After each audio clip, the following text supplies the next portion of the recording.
Bueno, otras de las funciones renales pues es la producción de eritropoyetina, como ya también antes había mencionado. La eritropoyetina es una hormona que se sintetiza en las células peritubulares del riñón y va a contribuir a la formación de eritropoiesis, o sea, la formación de eritrocitos. Este proceso pues, va a comenzar en la médula ósea y va a ser regulada por este hormona. La formación de eritropoyetina pues empieza con el factor de transcripción llamado HIF1 que presenta una secuencia prolina y su radical hidroxilo y se mantiene así en presencia del oxígeno.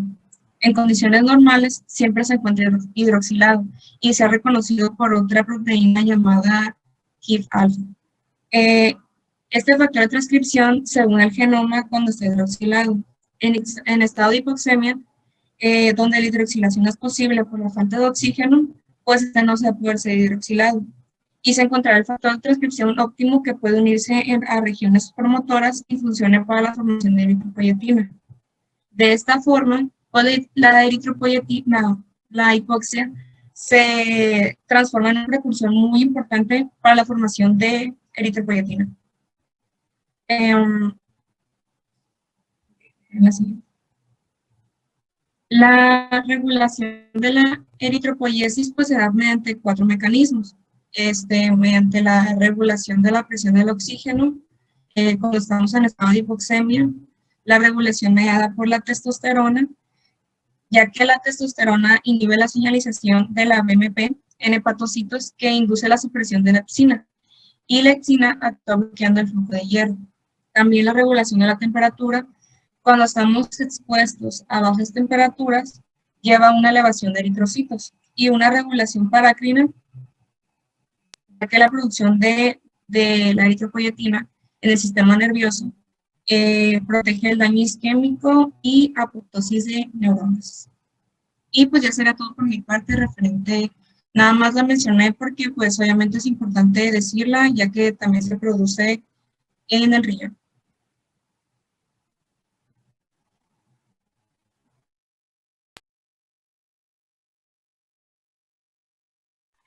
Muy bien, continuaré yo con la exposición. Ahora, pues pasaré a hablar sobre la orina. Como ya sabemos, la orina pues es un líquido acuoso transparente y amarillento con un olor característico, y pues este es secretado por los riñones y enviado al exterior por el aparato urinario. Si sabemos, pues la orina es un producto de desecho que pues se da por medio de diferentes, su contenido se da por diferentes procesos metabólicos que pues intervienen en lo que viene siendo pues todo nuestro ciclo vital. Después de la producción de orina por los riñones, este corre a los uréteres hacia la vejiga urinaria, donde se almacena y después es expulsada al exterior del cuerpo a través de la uretra, mediante la micción.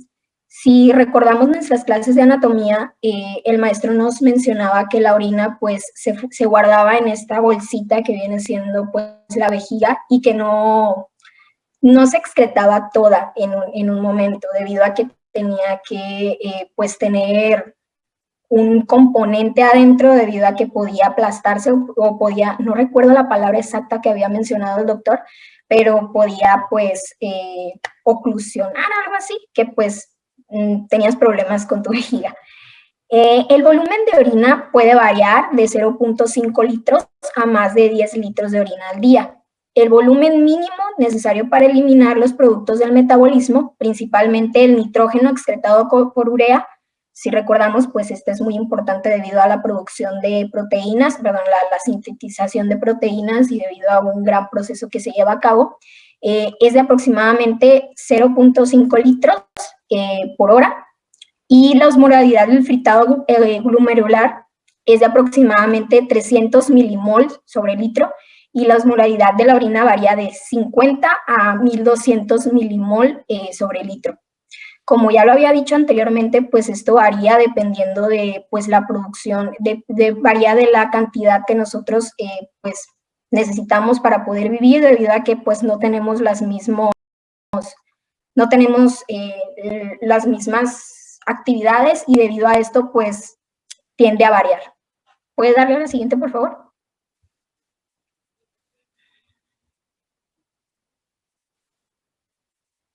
bien. La producción de orina, pues, es un proceso, pues, algo, lo pudiéramos ver fácil en este momento, pero pues en estos pasos lo llevaré de una manera más sintetizada. En el paso 1, el glomérulo filtra el agua y otras sustancias del torrente sanguíneo. Pasando al paso 2, la membrana de filtración mantiene las células sanguíneas y las propiedades grandes en el torrente sanguíneo. En el paso 3, la reabsorción moviliza los nutrientes y el agua de nuevo al torrente sanguíneo. Y por último, en el paso 4, los iones residuales y los iones de hidrógeno secretados de la sangre complementan la formación de la orina. Posteriormente hablaré sobre los componentes que pues tiene la orina y en este momento pues les explicaré acerca de los componentes y cuál es el problema cuando aumentan o cuando aparecen algunos componentes en esta orina. ¿Puede darle a la siguiente, por favor?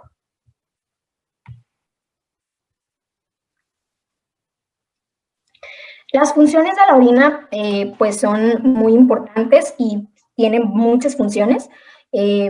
Unas de estas son la eliminación de sustancias tóxicas producidas por el metabolismo celular, como la urea, la eliminación de sustancias tóxicas por la ingesta de drogas, si sabemos, pues es un producto de desecho, el control electrolítico, regulando la excreción de sodio y potasio principalmente. De hecho, esto lo habíamos visto en el tema anterior de equilibrio ácido-base, en el cual pues nos explicaban nuestros compañeros que pues esto se llevaba a cabo mediante pues algunos procesos en el que el cuerpo excretaba o reabsorbía bicarbonato o viceversa, y pues creaba pues lo que viene siendo los niveles necesarios de pH en nuestra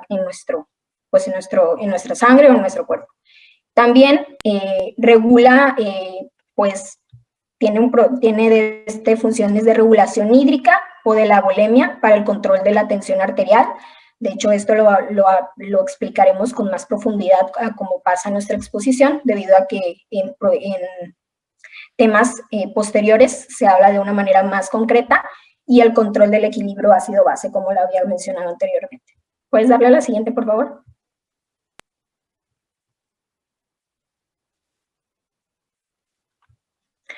Muy bien, pues la composición de la orina es de suma importancia debido a que contiene un 96% de agua y un 4% de sólidos en solución.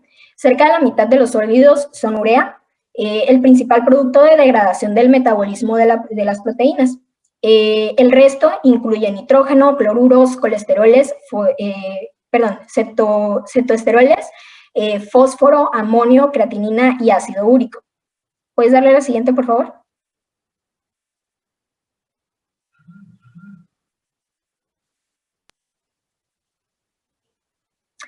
En esta tabla, de hecho la pueden encontrar en nuestro libro de Baines, resume la cantidad necesaria que debe de haber de compuestos nitrogenados y principales iones de la orina. Esto, como lo vemos aquí en la imagen, pues es a partir de milimol cada 24 horas, y pues empezaré con la urea. La urea es un constituyente importante en la excreción de nitrógeno en la orina. Es el producto final del catabolismo proteico en humanos. La excreción diaria de urea también refleja el estado nutricional y depende en gran medida de la ingesta de proteínas. La cantidad normal que nuestro cuerpo expulsa, como lo vemos aquí, es alrededor de 250 a 500 milimol cada 24 horas.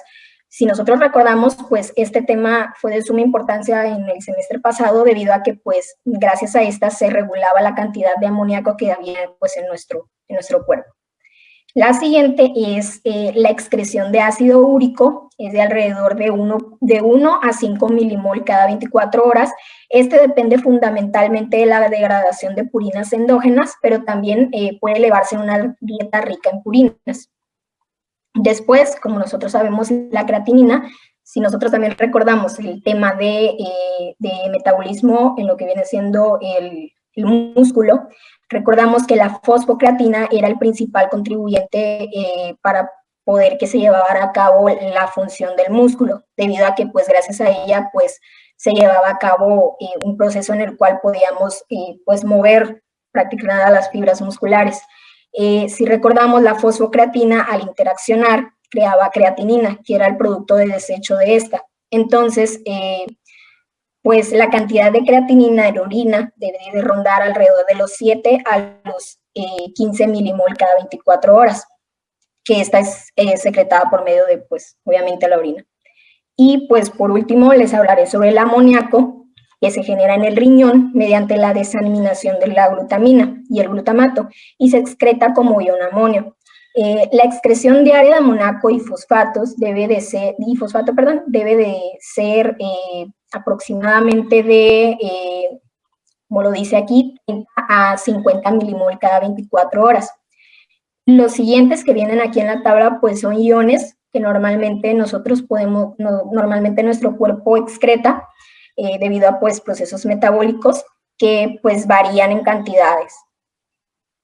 El análisis, como sabemos, de la orina es de suma importancia debido a que gracias a él podemos saber si nuestro paciente goza de buena salud o tiene algún problema. Si nosotros podemos observar este esquema que les realicé, pues podemos observar las cosas que obviamente no tiene que tener la orina y en caso de tenerlas, ¿qué puede pasar? Si sabemos las proteínas, pues en caso de que haya presencia de proteínas en la orina, principalmente se debe a fallos renales, debido a que pues puede haber un daño en el glomérulo o incluso incluso una cantidad mínima de albúmina, por ejemplo en la orina, viene siendo microalbuminuria, predice el desarrollo de nefropatía diabética. Mientras que si las proteínas son más grandes, como las inmunoglobulinas, son signos de un daño renal pues más extenso, tales como el mieloma múltiple, anemia hemolítica y raptomiólisis. Una presencia de glucosa en la sangre pues puede ocasionar, son importantes pues para la evaluación obviamente del control diabético y pues al momento de encontrar glucosa y cetonas en la orina, pues nosotros sabemos que pues hay unos índices glucémicos altos en pacientes diabéticos. La medición de urobilinógeno y bilirrubina ayudan a la función hepática para saber cómo nos encontramos. Pues esto ha sido todo de mi parte hasta este momento. Le pasaré la palabra a mi compañero Jorge y posteriormente hablaré de algún otro tema. Gracias. Si tienen alguna duda, pregúntenme.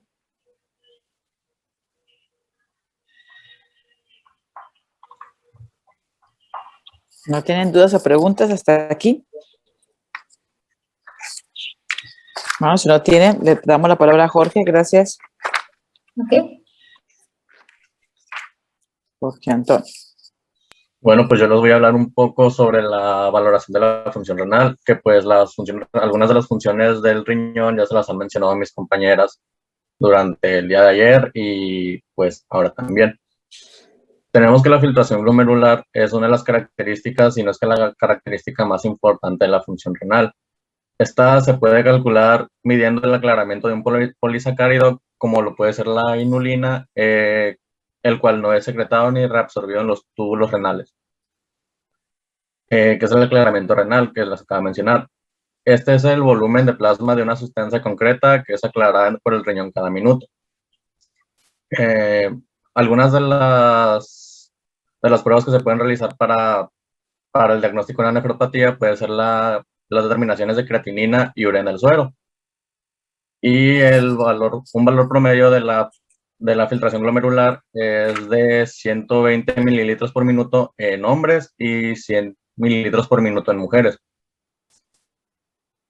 Aunque parte de la creatina se absorbe en los túbulos renales, el aclaramiento de la creatina es similar al de la inulina. Y en la imagen de la izquierda les puse unas fórmulas que están en el libro.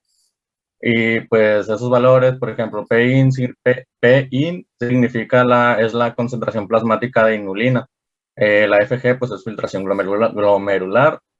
UIN es la concentración urinaria y la V es tasa de formación de orina. En la primera fórmula, en la primera fórmula de la parte pues que se encuentra, que en la fórmula que se encuentra arriba nos quiere decir que la cantidad de inulina filtrada desde el plasma es igual a la cantidad de orina de la cantidad recuperada en orina. Y a partir de esta fórmula se puede derivar la fórmula que se utiliza para medir la filtración glomerular, en la que es la concentración urinaria multiplicada por la tasa de formación de orina sobre la concentración plasmática de inulina. La siguiente, por favor.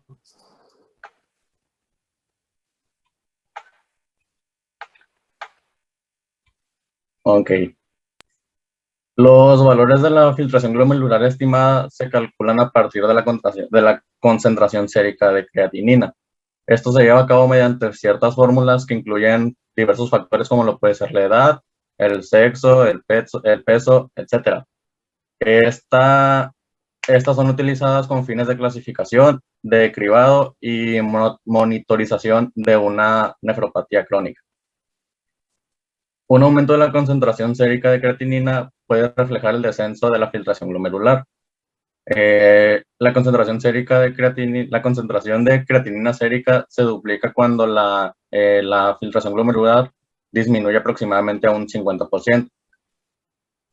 Otra de las pruebas que se utiliza para medir la función renal es la concentración, de urea, es la concentración sérica de urea, el cual su valor en el plasma depende de factores como lo pueden ser la ingesta de proteínas en la dieta y del ritmo de degradación tisular.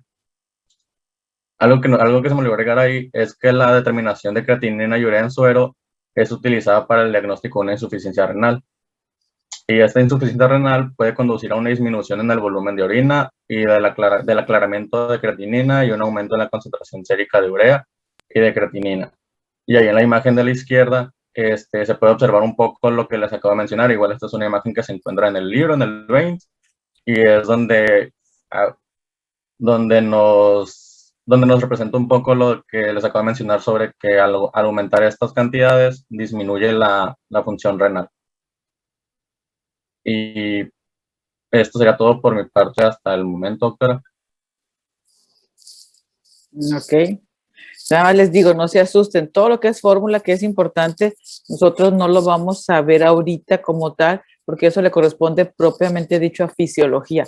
En fisiología sí van a hacer todas las fórmulas de filtración glomerular, yo no se las estoy enseñando, no las voy a preguntar, pero es bueno que ustedes sepan qué significa, por lo menos el término aclaramiento, ¿no? Ok, gracias Jorge. ¿Qué más?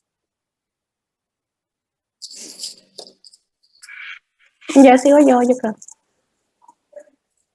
Bueno, Ok, pues entonces, permíteme, Vanessa, disculpa. sí. Bueno, hasta aquí generalidades y un poco de conceptos de laboratorio, ¿no? Los muchachos manejaron laboratorio. Recuerden que la materia es bioquímica médica con laboratorio. Y bioquímica médica porque se refiere mucho a la parte que se une la bioquímica con la fisiología. Recuerden que bioquímica es las reacciones químicas que pasan en la célula. ¿Qué hace la célula con transporte de energía? Necesita primaria, secundaria, es pasivo, es por ósmosis, presión. Todo lo que es la parte de ese tipo es la parte bioquímica, lo que pasa en la célula. Todo eso que le pasa en la célula, pues tiene funciones grandes en tejido, en órgano, que son las fisiológicas, ¿no? Por eso es bioquímica médica en esta correlación. Que si ustedes ven en fisiología, a lo mejor lo repiten un poco y en cada materia, ya sea endocrino, ya sea nefrología, van a seguir repitiendo, pero esta sería la base.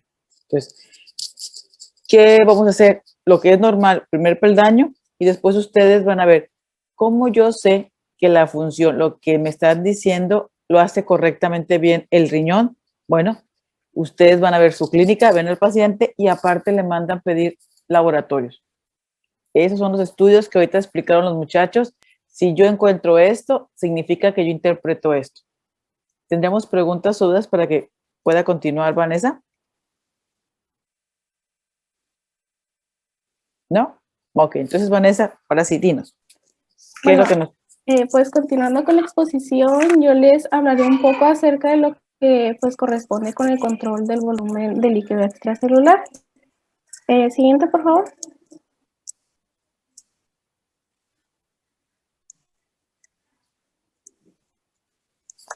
Pues estos son algunos de los subtemas de los que les estaré hablando. Y siguiente, por favor. El objetivo de este tema pues es que comprendamos la diferencia entre el líquido extracelular y el líquido intracelular, conocer los mecanismos por los cuales el riñón regula el volumen de líquido extracelular, recopilar la utilidad de los diversos componentes del líquido extracelular y entender cuál es el funcionamiento pues en conjunto de todo esto, y entender los trastornos que pueden alterar el volumen del líquido extracelular. Siguiente, por favor.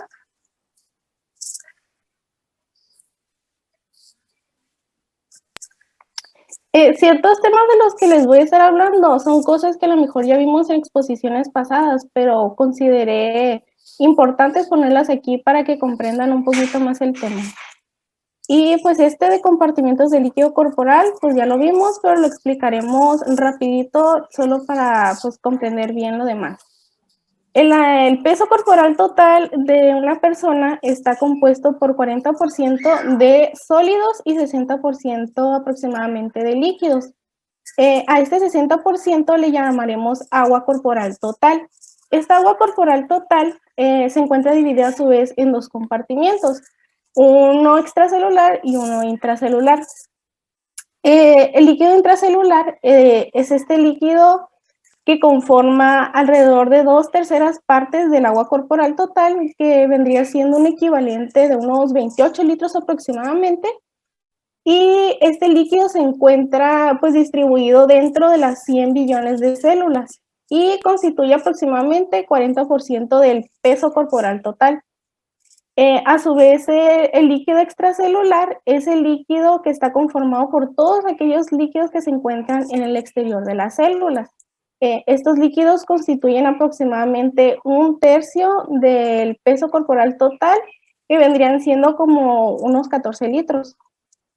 Líquido extracelular, a su vez, está dividido en otros dos compartimientos, que es el líquido intersticial y el líquido intravascular. El líquido intersticial representa más de 3/4 partes del líquido extracelular y son 11 litros aproximadamente. El líquido intravascular está representado por el plasma y supone 1/4 parte del líquido extracelular, es decir, aproximadamente unos 3 litros. El plasma es la parte no celular de la sangre y intercambia sustancias continuamente con el líquido intersticial a través de poros que hay en las membranas capilares. Estos poros son pues muy permeables a la mayoría de los solutos que hay en el líquido extracelular, con la excepción de las proteínas. Siguiente, por favor. Y bueno, aquí les puse una imagen donde más o menos les expliqué, donde decía aquí que el líquido extracelular pues está compuesto por el líquido intersticial y el líquido intravascular. Y aquí tenemos estas células y marcado con el 1 tenemos lo que está dentro de la célula, es el líquido intracelular. Y en la imagen que tenemos en la izquierda, tenemos que estos líquidos están pues separados por membranas. El líquido intracelular está separado intersticial por una membrana celular y el intersticial está separado del plasma por una membrana capilar. La regulación o bien el equilibrio de estos líquidos, pues ya nos lo mencionaron en agua, que está pues, regulado por los ingresos y las pérdidas, que estos deben ser pues equivalentes, porque si tenemos muchos ingresos de agua pero pocas pérdidas, pues eso significa que hay un problema o viceversa. Siguiente, por favor.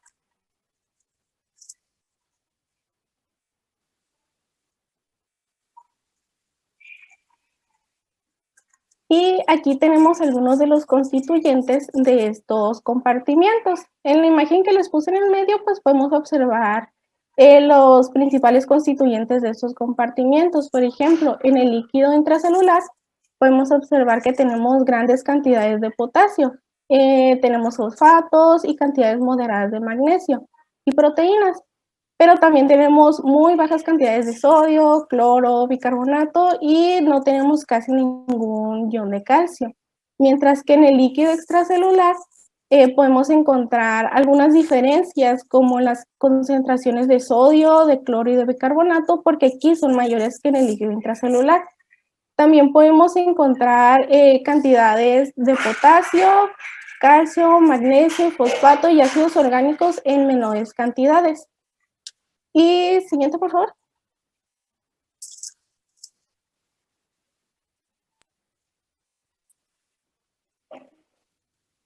Ya aquí en esta tabla pues ya tenemos más de estos componentes que se encuentran en estos líquidos, de los cuales yo quise destacar el sodio y el potasio porque considero que son los más importantes a la hora de diferenciar estos compartimientos. Por ejemplo, en el líquido extracelular tenemos grandes cantidades de sodio, pero tenemos muy pocas de potasio. Como vemos en la tabla, en el líquido extracelular tenemos entre 142 milimoles en plasma y 139 milimoles en el intersticio, mientras que solo tenemos de potasio, tenemos 14 milimoles. Y en el líquido intracelular es pues al revés, tenemos muy poco sodio, pero mucho potasio. Siguiente, por favor.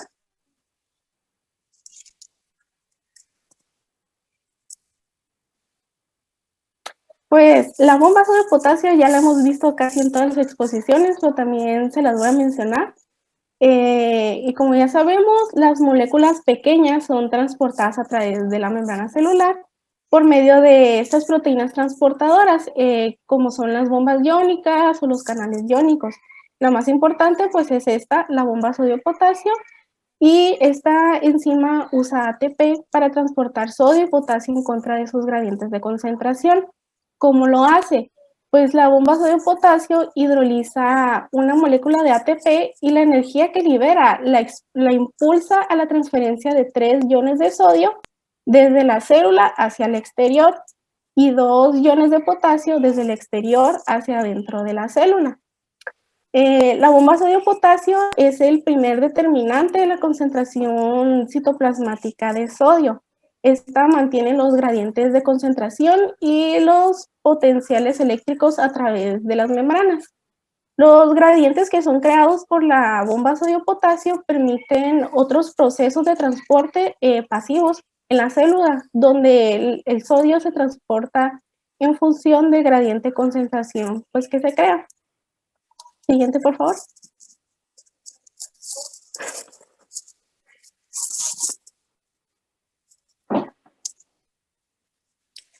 Bueno, ahora hablaremos de la vasopresina. La vasopresina, o bien hormona antidiurética, es un polipéptido que tiene en su estructura pues 9 aminoácidos, que vendría siendo la cisteína, la tirosina, fenilalanina, glutamina, asparagina, cisteína, prolina, arginina y glicina. Esta hormona se produce en el hipotálamo, específicamente en los núcleos supraópticos. Después pasa a ser almacenada en la hipófisis posterior. Algunas de las funciones que realiza esta hormona es la reducción del volumen de orina, regula la resorción de agua por los riñones, aumenta la permeabilidad de los túbulos colector y distal, también incrementa la presión arterial por la estimulación de concentraciones de células musculares lisas. La vida media de esta hormona es de aproximadamente 18 minutos. Siguiente, por favor.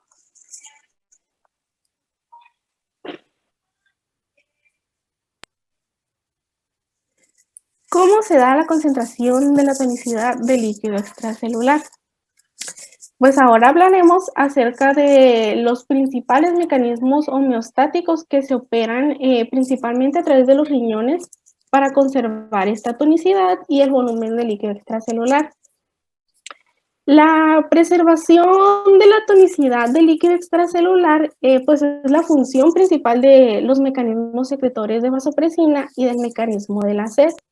La osmolalidad total del cuerpo es directamente proporcional al sodio corporal total más el potasio corporal total dividido entre el agua corporal total.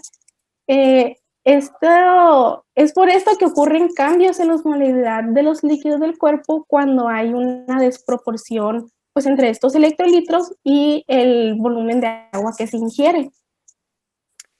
Como podemos ver aquí en la imagen que les puse ahí, cuando aumenta la presión osmótica efectiva en el plasma, se incrementa la secreción de vasopresina y se estimula el mecanismo de la sed.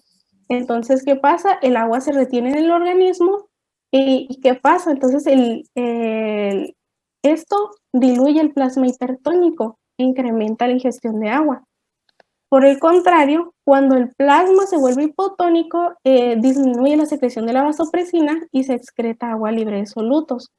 Pues es por esto que se mantiene la tonicidad de los líquidos corporales dentro de un intervalo pues normal.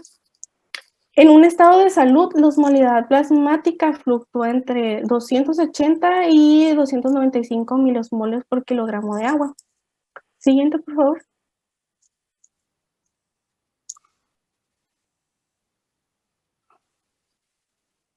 La conservación del volumen. El volumen del líquido extracelular pues está determinado principalmente por la cantidad de soluto osmóticamente activo que se encuentra en el líquido extracelular.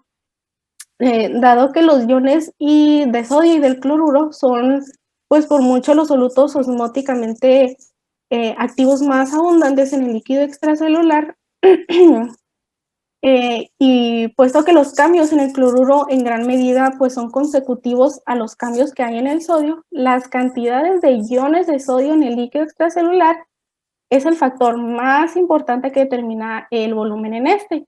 Y pues es por esto que los mecanismos que controlan el equilibrio de sodio y son los principales que conservan el volumen del líquido extracelular.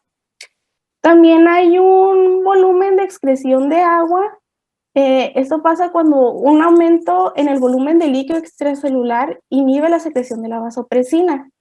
Y si disminuye esto, pues disminuye el volumen. Bueno, digo, si pasa una disminución en el volumen de líquido extracelular, por lo tanto tendremos un aumento en la secreción de esta hormona de la ADH. Ok, ahora antes de hablarles de cómo se da el mecanismo de acción de la vasopresina, me gustaría hablarles primero un poco acerca de los receptores de vasopresina y de las acuaporinas, porque considero que tienen que saber primero esto antes de yo explicarles el mecanismo de acción para que puedan tener una comprensión más adecuada de este mecanismo. Siguiente, por favor.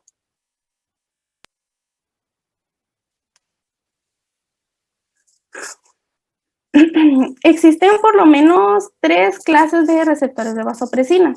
Tenemos la V1A, V1B y la tipo V2. Los receptores de V1A y V1B actúan a través de hidrólisis de fosfatidilinositol para aumentar las concentraciones de iones de calcio. Y los receptores de tipo B2 ejercen su acción a través de proteínas G heterométricas estimuladoras. Esto lo hacen para elevar las concentraciones de AMP cíclico. Y aquí en la tabla que les puse podemos ver dónde podemos encontrar estos receptores y cuáles son las funciones que realizan. Por ejemplo, el receptor de tipo B1 lo podemos localizar en músculo liso, en las plaquetas, en los hepatocitos y en el miometrio. Algunas funciones que hacen son la vasoconstricción, hipertrofia miocárdica, agregación plaquetaria, glucogenólisis y contracción uterina. Mientras que el tipo B1B lo podemos localizar en hipófisis anterior y realiza la función de la liberación de la hormona adrenocorticotrópica. Y la B2, que es la que estaremos viendo específicamente en el mecanismo pues, de acción de la vasopresina, la podemos encontrar en la membrana vasolateral de los conductos colectores y del conducto colector. Su función, pues ahorita la vamos a ver más adelante. Siguiente, por favor.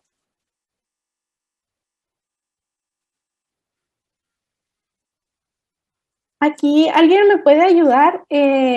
¿Alguien recuerda qué son las acuaporinas?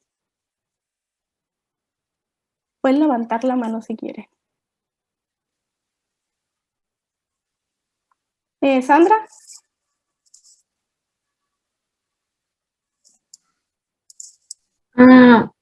¿Me escucho? Sí, Es que me está fallando mucho el internet. no, sí te escuchas. ¿Sí me escucho? Sí, Ah, pues según yo son proteínas de... ¿Sí me escucho? sí te escucho, Sandra. Ah, ok. Son proteínas de membrana encargadas de transportar agua. Sí, es correcto. Muchas gracias, Sandra. No, sí me Bueno, escuché lo que sí te dije. escuchaste, sí. Gracias. Bueno, como mencionó Sandra, las aquaponinas son proteínas de membrana que transportan agua. En ciertas células, el movimiento de agua por medio de fusión simple aumenta por movimientos a través de canales de agua. Estos canales están compuestos por estas proteínas transmembrana. Estos canales permiten el paso del agua, pero no de los iones ni de los protones. Los poros son demasiado estrechos como para permitir el paso de estos iones.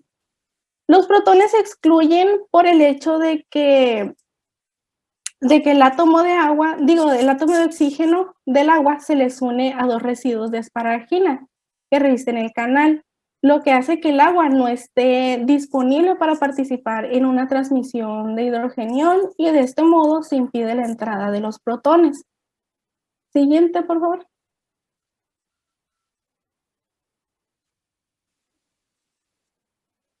Bueno, aquí tenemos la estructura molecular de las aquaponinas. El tamaño de estas aquaponinas oscila entre 250 y 300 aminoácidos aproximadamente. Se organizan en 6 segmentos de estructura tipo alfa hélice y estos atraviesan la membrana de lado a lado. Estos están unidos por 5 lazos conectores, como estamos viendo aquí en la imagen. 2 de estos lazos, uno intracelular y el otro extracelular, se pliegan hacia la membrana y se aproximan para formar un poro. La estructura resultante la estructura resultante forma una zona central muy estrecha y se ensancha abriéndose como hacia los lados, ambos lados de la membrana. Siguiente, por favor. Se dice que este plegamiento tiene forma de reloj de arena, como estamos viendo aquí en la imagen. Este pone en contacto los tripletes APA. ¿Qué son estos tripletes? Pues son tripletes de asparagina, prolina y alanina. Estos se unen para formar el sitio más estrecho del poro. Aunque cada aquaponina constituye un canal en la membrana celular, estas proteínas se ensamblan como en grupos de 4. Todas son tetraméricas y algunas pueden formar oligómeros más pequeños como la aquaponina 4. Siguiente, por favor.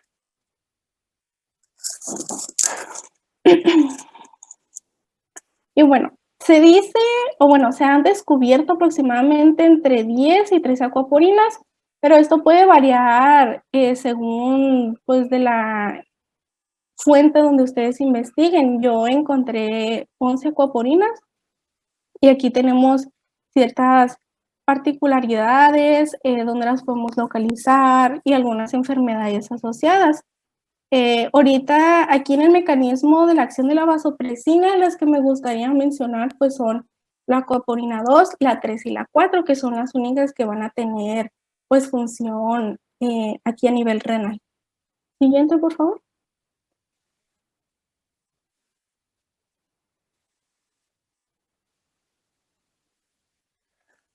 Ok, la acción principal más importante de la ADH es aumentar la permeabilidad del túbulo distal, el túbulo colector y el conducto colector.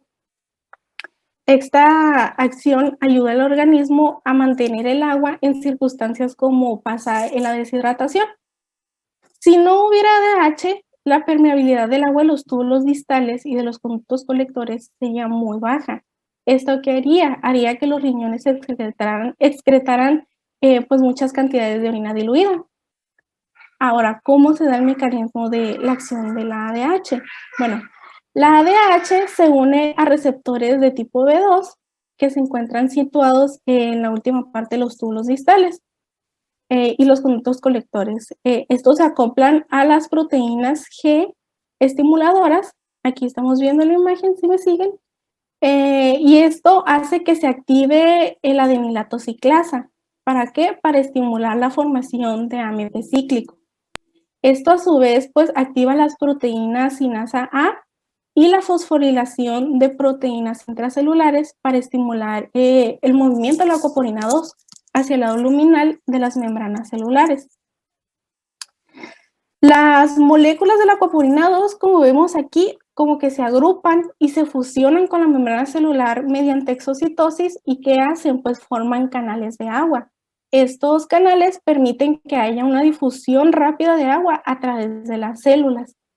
Y bueno, aquí en el otro lado estamos viendo que también tenemos acuaporina 3 y acuaporina 4. Estas se encuentran del lado vasolateral de la membrana celular. Estas nos proporcionan una salida rápida del agua. Se cree que estas acuaporinas 3 y 4 no están reguladas por la ADH, mientras que la acuaporina 2 sí está regulada por la ADH. El aumento mantenido de la ADH aumenta la formación de estas proteínas de acuaporina 2 en las células tubulares renales, que se dan al estimular la transcripción del gen de la acuaporina 2. Cuando las concentraciones de la acuaporina 2 se reducen, las moléculas de acuaporina 2 son lanzadas de nuevo al citoplasma de la célula y retira los canales de agua de la membrana luminal y pues reduce la permeabilidad del agua. Siguiente, por favor.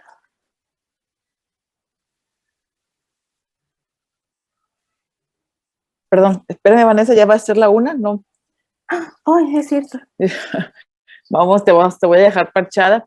Bueno, pero hasta aquí lo que lleva Vanessa hablando del control de volumen extracelular, ¿verdad? Todo es el tema grande. ¿Sí, no? Cómo el riñón hace para controlar el agua. Al final de cuentas, ya les dijo ella que tiene que ver con el sodio, tiene que ver con el electrolitos, tiene que ver con algunas hormonas. En este caso está viendo una de ellas, la vasopresina, etcétera, ¿no? Le está diciendo cómo actúa y los estímulos que hacen que se produzca la hormona, ¿no? No sé si tengan dudas o preguntas. Léanlo, muchachos, para la siguiente clase. Si alguna duda o pregunta, pues lo hacemos, ¿verdad? Podemos responderle. ¿No? ¿Todo bien? Ok, miren, porque ya estoy en tiempo y a lo mejor tienen otra clase ustedes. Vamos a dejarlo aquí y mañana continuamos, Vanessa. ¿Qué te parece? Doctora, ahorita Sí. al final puedo hablar con ustedes, que le tengo que sí. comentar algo. Claro que sí. Pues no me voy. Sí, no hay ningún problema. Entonces vamos a dejarla aquí, muchachos, y nos veríamos mañana para terminar